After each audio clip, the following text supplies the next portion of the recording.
Allô tout le monde, j'espère que vous allez bien.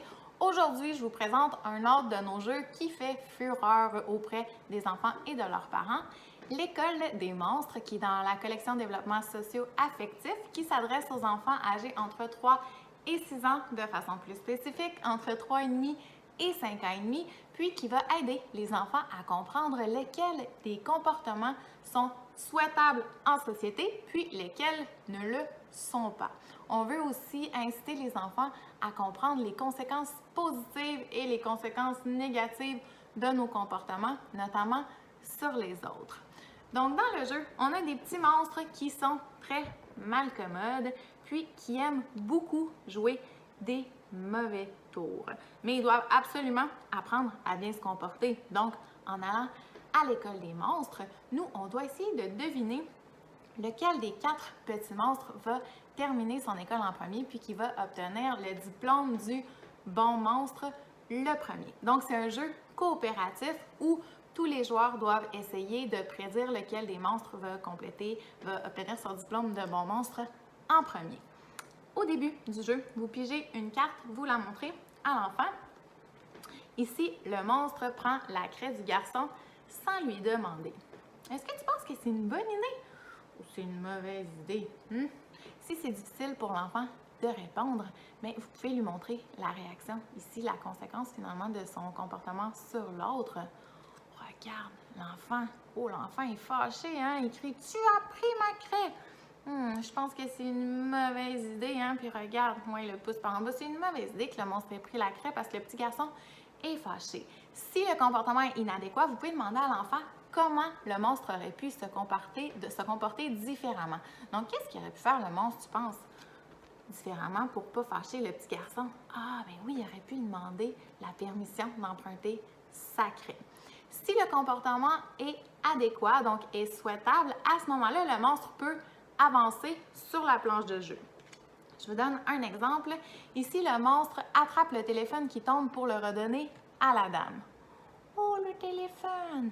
Ah, mais ça, c'est une bonne idée, hein, parce que la dame va sûrement être contente que le monstre ait attrapé son téléphone pour elle. Donc, à ce moment-là, avec le monstre orange, on peut avancer. Donc, on lance le dé, puis le dé nous indique de combien de cases on va avancer le monstre orange parce qu'il produit un comportement qui est adéquat. Sur la planche de jeu, vous avez des cartes spéciales que je vais vous montrer. Donc ici, vous avez, la planche est vraiment magnifique, là, tout le monde la trouve belle, puis les enfants aussi. Vous avez une pleure de banane, donc quand vous glissez sur la pleure, vous reculez de 2 cases. Quand vous arrivez ici sur le trampoline, vous avancez, vous sautez jusqu'à 2 cases plus loin. Puis si vous arrivez sur une case collante, bien là, vous restez pris, peu importe le nombre qui est indiqué sur vos dés.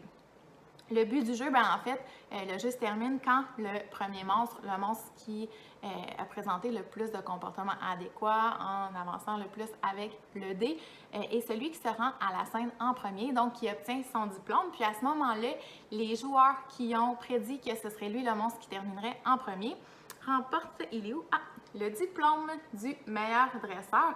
Donc l'enfant peut ici écrire son nom puis colorer les monstres. Puis ça, c'est un petit détail là, qui plaît beaucoup aux enfants.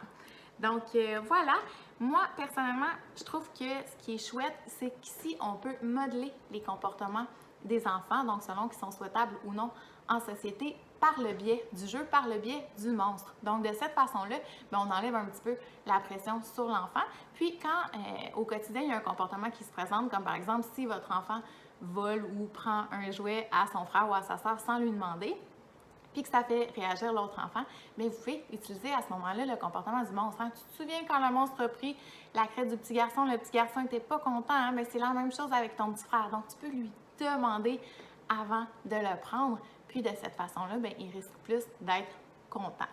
Donc, vous pouvez aussi utiliser des événements de votre quotidien à vous pour modeler différents comportements, différentes conséquences qui vont avoir lieu après les comportements. Donc, en disant, aujourd'hui, il y a un collègue qui m'a demandé de lui rendre un service, puis ça ne me tentait pas vraiment parce qu'il ne me l'a pas demandé gentiment.